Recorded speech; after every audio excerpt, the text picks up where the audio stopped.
Hi, I'm Horton Deakins, author of TimePullers, and I'm going to read the first 4 pages of my book for World Read Aloud Day.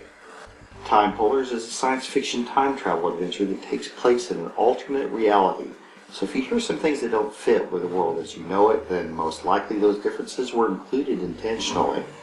Many of the differences are subtle ones, and one example is that the whole world uses the metric system instead of English measurements.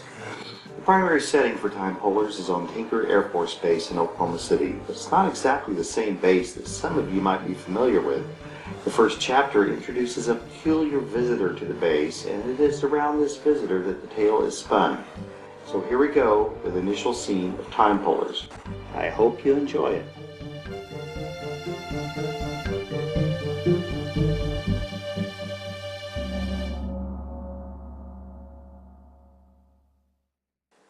TimePullers, Chapter 1, The Breach, Day 1, 0600 hours, Peacemaker Gate, Tinker Air Force Base. Okay, Scott, Tom said. Don't embarrass me on your first day. First shift will be arriving shortly. Scott blew on his hands to warm them in the chill dawn. He ignored his partner for as long as he dared, then said, Hey, no problem, Dillweed. It may be my first day, but it's not my first time. I used to do this in the Air Force. Dillweed, are you forgetting who's the superior here? You're not in the Air Force anymore. Now Bodark Security cut your check, and you'd best remember that. I was going to let you call me Tom, but you keep up this crap and it's Mr. Grabowski to you. Anyway, just plan on checking plates every 10th car, and check all plates if they don't have a windshield sticker. And why don't you have that gate open yet? Scott unlocked the gate and secured it in its fully open position. You know, those windshield stickers don't count for nothing no more. They don't even issue them now. Tom decided he had already wasted too much energy and sat just inside the guardhouse. Yeah, I know. Just do it. Give them a hassle if they don't take their badges out of the plastic holders. This job can be enjoyable, too. You can be as rude as you want to a civilian, and they can't do squat about it. You know, that might work up in Baltimore where you come from, but that just don't cut it down here. No sense in aggravating someone for no good reason. You wouldn't want someone to treat you that way, would you? Tom got up from his chair so he could hurl his next abuse at close range. Well, I guess we got us an Okie with a conscience. Sort of makes me feel like going to church. Yes, the great state of Oklahoma, full of smokers and old smoking pickups. Scott grinned. And smoking hot women. Sure, the ones that don't have a wad of coke in their mouths. Anyway, what would you know of Baltimore? I was stationed at Fort Meade for a while. I could tell you what I did there, but... Tom turned to walk back toward his chair. Yeah, I know. Then you'd have to shoot me. That's so original. I'll have you know my grandmother dipped snuff, and she was a very respectable woman. Tom's feet found the top of the table, and he lowered the brim of his cap down over his eyes.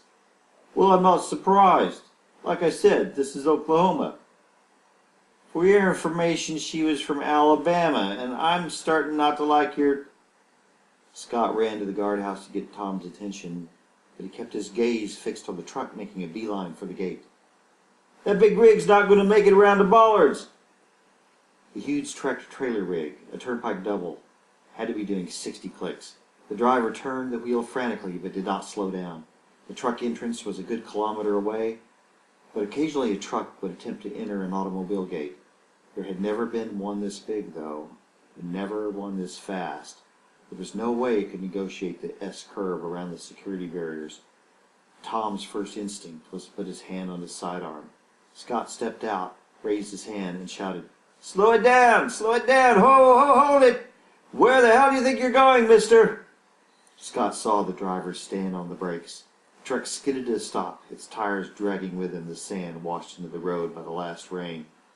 After a truck bomb blew up the FBI field office building in Dallas, every transport vehicle that wasn't where it was supposed to be was suspect. A rig as big as this one was all the more conspicuous.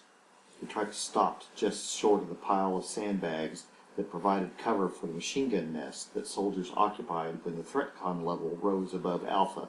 But that hadn't happened for over 2 years. You got some ID? Scott asked. The driver gave no answer, but he slowly rolled his head and eyes around as if he'd never seen the inside of the cab before. Tom went to the rear of the truck and noted the plates. Scott knew something was wrong with the way the guy looked, but he couldn't quite put his finger on it. What's the matter? Don't you speak English? Yes, I speak English, the driver answered. I have no ID, but I must pass, as I have very important information for General Tinker. Hey, Tom, this guy says he's got a message for General Tinker.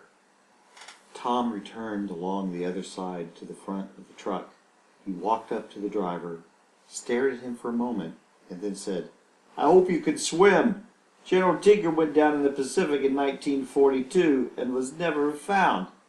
Step down out of the truck, wise guy. The driver spoke with an accent, but neither Tom nor Scott could quite make out its origin.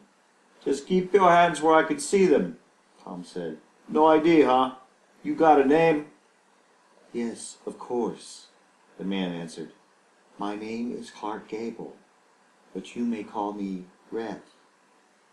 He was right, Tom, Scott said. This job can be fun.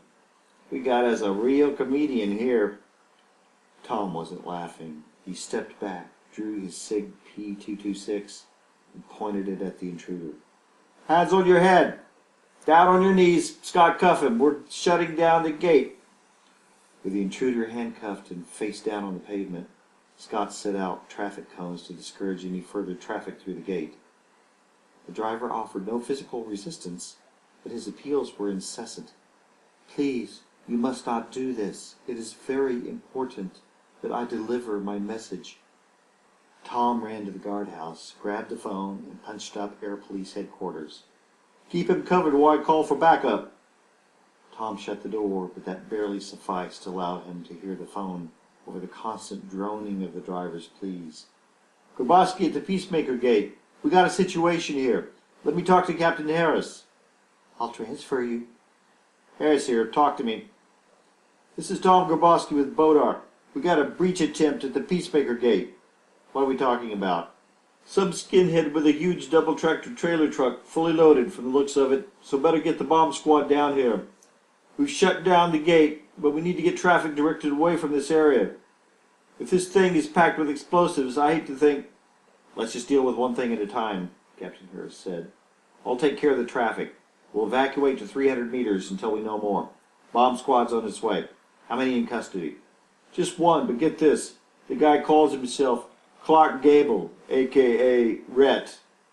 Right, okay. Get him away from the truck as far as you can, but still maintain control of the gate. We have to assume there will be accomplices. Roger that. Tom rushed to where Scott held the driver and drew his pistol again. Take these two pair of cuffs, link them together to make him a set of leg irons. We've got to get him away from this gate. Scott and Tom walked their hobbled prisoner about 40 meters from the gate, and the three of them took cover behind a concrete traffic barrier. Moments later, the air police arrived and cordoned off the area. The APs restrained the driver with plastic ties and returned the handcuffs to the gate guards. They loaded the intruder into a Humvee with an AP guarding him on either side and disappeared as quickly as they arrived.